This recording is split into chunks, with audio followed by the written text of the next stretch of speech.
नमस्कार। आप देख रहे हैं द वायरल न्यूज। मैं इरम काज़मी। और तो मैं इस वक्त जो है दिल्ली और जो नोएडा के बीच में हाईवे है, गाजीपुर हाईवे, गाजीपुर मंडी भी है इसके पास में। ये हाईवे के बीचों बीच में जो एक छोटी सी मतलब जो किसान कार्यकर्ता है उनकी एक ऑफिस बनी हुई है और हमारे साथ में सोशल एक्टिविस्ट डॉक्टर रीतू है और हम इनसे बात करेंगे। पहले तो मैं 2-3 क्वेश्चन ही इनसे बात करूंगा, ज्यादा इनसे बातें नहीं करूंगा क्योंकि मैंने इनकी वीडियोस काफी देखे हैं और आपने भी शायद इन्हें देखा होगा। काफी प्रतिष्ठित चेहरा है ये सोशल मीडिया के ऊपर में। सिर्फ 2 चीज के ऊपर मैं बात करूंगा कि जो आज गोदी मीडिया ने जो माहौल बना रखा हुआ है, जो जमीनी स्तर और जो जमीनी हकीकत है, उसके बजाय उन्होंने सोशल मीडिया के ऊपर में सिर्फ एक ही तरह की रायता फैलाई है कि ये आंदोलन हाईजेक हो चुका है। इस आंदोलन को पूरी तरह से हाईजेक कर लिया गया है। यहाँ पे उपद्रवी है, असली किसान नहीं है, असली किसान खेत में है। और सबसे पहले तो नमस्कार मैम। जी, बहुत बहुत शुक्रिया and thanks for having me on your channel. और जो आपने बात कही कि हाईजैक वाली कि गोदी मीडिया की तरफ से या किसी की तरफ से भी ये नैरेटिव आ रहा है कि ये मूवमेंट हाईजैक हो गया, तो आपने वो बहुत अच्छी कहानी सुनी होगी जब लोमड़ी बचपन में कहती है कि अंगूर खट्टे हैं। बचपन में मतलब हम कहानी सुनते थे कि लोमड़ी के हाथ में जब अंगूर नहीं आते, बहुत ट्राई करती है वो खींचने की, जब नहीं आते तो वो कहती है मैं नहीं खाऊंगी, अंगूर ही खट्टे हैं। सेम गोज हियर कि जब आप किसी मूवमेंट को बहुत डेल्यूट करने की कोशिश करते हो, किसी मूवमेंट को खराब करने की कोशिश करते हो, किसी आंदोलन की आप जो पाइसनेस है, जो प्योरिटी है, उसको खराब, उसको बदनाम करने की कोशिश करते हो और आप उस चीज में सफल नहीं हो पाते। जैसे वो लोमड़ी बार बार करती हो, जब अनेकों प्रयास करने के बाद जब वो सफल नहीं होती तो वो कहती है अंगूर खट्टे हैं। Same goes here. उन्होंने इस मूवमेंट को डाइल्यूट किया। उन्होंने कहा कि ये मूवमेंट खराब है, ये मूवमेंट एंटी नेशनलिस्ट का है, टेररिस्ट है, आतंकवादी है, नक्सली, खालिस्तानी, जो पर्टिकुलर टर्म था इस मूवमेंट के लिए, ये मूवमेंट उनका है। तो ये ऐसी गोदी, ऐसी जिसे मैं बार बार कहती हूँ भांड मीडिया, गोदी मीडिया, हम मतलब इससे ज्यादा आप गंद उनके बारे में क्या बोल सकते हो। Media is non careful. Media is मतलब इस देश के डेमोक्रेसी का, जिसे हम कहते थे, उसका लोकतंत्र का चौथा स्तंभ है, फोर्थ पिलर, जिस पे हम विश्वास करते हैं कि आप हमें पूरी, थोड़ा सा ऐसे रख दें, आप हमें थोड़ी ऑथेंटिक इन्फॉर्मेशन देंगे। मतलब मुझे वो कर रहा है थोड़ा, थैंक यू। तो आपको ऐसा लगता है कि मीडिया आपको एक्चुअल इन्फॉर्मेशन देगा, फैक्चुअल क्लैरिटी के साथ कि ये सच है और ये झूठ है। लेकिन 2014 के बाद ही इतनी बेशर्म मीडिया बन चुकी है जिनकी जेबें अंबानी के खजाने और पता नहीं कितने कॉर्पोरेट घरानों से भरी हुई हैं, जो कि ऐसी चाटुकार मीडिया है कि जो सामने वाला फेंकेगा, रोटी फेंकेगा, बोटी फेंकेगा, तो ये आके मतलब भूखे उसकी तरह आ जाएंगे हलकने और खाने। ये आपको रियलिटी नहीं दिखाएगा। कहीं देखा किसी भी देश का मीडिया बाहर? एक चीज मैं आपसे जानूंगा कि अभी मैं कुछ न्यूज सुबह मॉर्निंग में ही देख रहा था कि कुछ एंकर्स है वो फील्ड में करे और वो बोले कि यहाँ पे उनके साथ में बदसलूकी किया गया, बदतमीजी किया गया। वो महिला एंकर थी। आप महिला हैं, आप इस माहौल में आई हैं, आपको कभी ऐसा महसूस हुआ? आई थिंक आप तो सोशल एक्टिविस्ट, आप काफी अरसे से आ रहे हैं, आपको कभी ऐसा महसूस हुआ कि आपके साथ में कोई छेड़खानी हुई? पहले मैं आपके दूसरे सवाल का जवाब दूंगी। ये माहौल इतना सेफ है, ये इनमें से आधे से ज्यादा वो लोग हैं जो हमारे देश के रिटायर्ड फौजी हैं, समझ रहे हैं आप? और आधे से ज्यादा फौजी भी यहाँ पे हैं, औलादे जिनकी हैं फौज में, अभी भी जिनकी औलादे फौज में है, वो यहाँ पे बैठे हैं। आधे से ज्यादा खुद रिटायर्ड फौजी हैं जिन्होंने देश की रक्षा करी, तो वो क्या हमें कुछ होने देंगे? आप पहले ये सोचिए। यहाँ पे इतना मतलब मुझे नहीं लगता कि 30 सालों में कभी हमने अपनी लाइफ में, खैर 30 साल तो नहीं हुए अभी, ऐसी मूवमेंट कभी देखा होगा, ऐसा आंदोलन, ऐसा जन सैलाब कि जिसमें इतनी प्योरिटी, इतना कंफर्ट और इतना आपके लिए हर एक तरीके का वो है, क्या कहते हैं, जज्बा है, जोश है इस मूवमेंट में, सिक्योरिटी है। कोई ये अपनी मांगों के लिए यहाँ पे है, जायज मांगों के लिए। अच्छा, ये जो खाने पीने का जो सामान है, ये सारा, ये तो किसान, पहले मैं आपकी बात कंप्लीट करूंगी, खाने पीने पे बाद में आएंगे।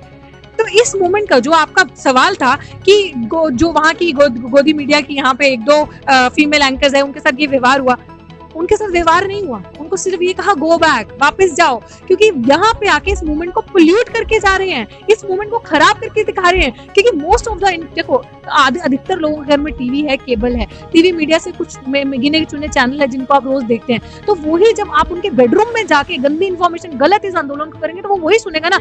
वो हमारी माँ बहनों को कह सकते हैं 100 रुपए में बिकती हैं, उनके जैसी बेवकूफ बददिमाग कंगना जैसी औरतें कह सकती है 100 रुपए में ये औरतें यहाँ पे आकर बैठी हैं। तो तो आप सोचिए बहुत ज्यादा बड़ी बात है कि उनकी एंकर को यहाँ से भगाया। क्यों भगाया? कि भैया यहाँ की इंफॉर्मेशन गलत मत दिखाओ अपने टीवी पे जाकर, यहाँ की इंफॉर्मेशन तुम जाके कुछ और दिखाते हो, तुम इनको नक्सली, आतंकवादी, खालिस्तानी बताते हो, तो तुम वो मत करो, भागो यहाँ से। और बहुत अच्छा किया, 10 बार आएंगे, गलत दिखाएंगे, 10 बार ही भगाएंगे। जी न्यूज जैसे जो कह रहे हैं कि ये किसान नहीं है जो यहाँ पे बैठे हैं। अच्छा, जी न्यूज की कुछ लेडीज एंकर आई थी, कुछ गर्ल्स एंकर्स आई थी, और वो आई थिंक राकेश टिकैत जी जो राष्ट्रीय अध्यक्ष है किसान मोर्चा के, उनके साथ में देखा कि किस तरह जब आप हम तो इतना उस फ्री थॉट के हैं कि ये ठीक है, अगर लड़की की कोई लिमिट होनी चाहिए तो लड़के की भी होनी चाहिए। पहली बात है देयर इज नो लिमिट, आप सबको अपना दायरा पता होना चाहिए।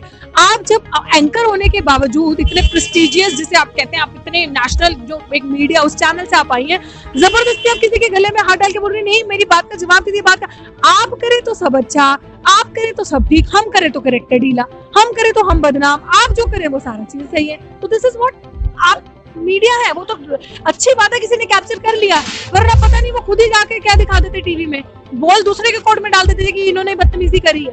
अच्छी बात है सोशल मीडिया की ताकत ने कैप्चर किया और उनका सच लोगों के सामने दिखाया। जी बिल्कुल मैम, अभी जो है आज मॉर्निंग की मैं न्यूज पढ़ रहा था, तो मॉर्निंग की न्यूज में जो है एक हेडलाइंस थी कि गवर्नमेंट ऑफ दिल्ली को और गवर्नमेंट ऑफ एनसीटी को, जो गवर्नमेंट ऑफ सेंट्रल गवर्नमेंट को भी इस आंदोलन की वजह से लगभग 4-5 हजार करोड़ रुपए की नुकसान हो गई, और हर दिन 1-2 अरब, 2.5 अरब, 3 अरब रुपए की नुकसान गवर्नमेंट को हो रही है किसी न किसी तरीके से, इस आंदोलन की वजह से हो रही है। और पिछले लगभग 1.5 महीने से आंदोलन चल रहा है और काफी नुकसान हो चुकी है। इतनी नुकसान सरकार क्यों बर्दाश्त कर रही है? आंदोलन को, ये काले कानून को सरकार वापस क्यों नहीं ले रही? ये नुकसान होने से रुक जाएगा। देखिए, अहंकार और अहम जब इंसान में इतना भर जाता है ना, जब बुद्धि से आप पैदल हो, शिक्षा में नहीं, आप अंधविश्वास में ज्यादा विश्वास रखते हैं, और आप जब देश को जोड़ने का काम नहीं, बांटने का, बंटवारे का काम करने आए हैं, जब आप देश हित के लिए काम करने नहीं आए, जब आप कुछ पूंजीपतियों के खजाने भरने का काम करने आए हैं, तो जब आप किसी के मोहरे बन के यहाँ पे आए हैं, तब आप अपनी बुद्धि से काम नहीं करेंगे। समझ रहे हैं ना? तब आप देश हित के लिए अगर आप काम करते तो आप इन कानूनों को फेंकते और परे फेंकते। आप देखते कि देश कितना नुकसान हो रहा है आए दिन, कितना देश में हमारी जीडीपी वैसे ही खड्डे में जा चुकी है। आप ये देखते कि देश को आगे बढ़ाना है, बढ़ोतरी करनी है, तब आप दिमाग लगाते। जब आपने किसी के हित के लिए काम नहीं किया, आप ऐसा अंधा गंदा कानून लेकर आ गए लोगों के लिए, तब आपकी बुद्धि पे आपकी आंखों पे काला चश्मा और आपकी बुद्धि पे वो ऐसा पत्थर बैठ चुका है जो आप उठा नहीं पा रहे। तो अगर मैं यही चीज चाह रही हूँ, आप सोचें कि अगर वो ये कहें कि किसान पीछे हट जाए, इतना नुकसान हो रहा है, तो आप सोचेंगे अगर ये बिल लागू हो गया तो इससे अधिकतर कई गुना ज्यादा नुकसान होगा, आपके पास खाने को खाना ही नहीं बचेगा और किसान अपनी जमीनें खो देंगे।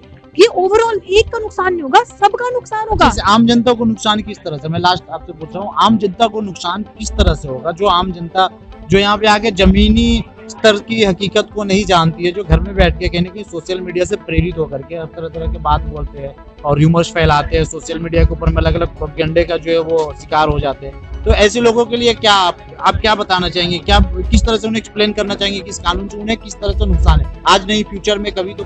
देखिए, इस कानून से नुकसान जो है वो सबको पता चल चुका है अब क्या है। ये कानून पूरा कॉर्पोरेट सेक्टर से बनाया हुआ वेल प्लान्ड कानून है।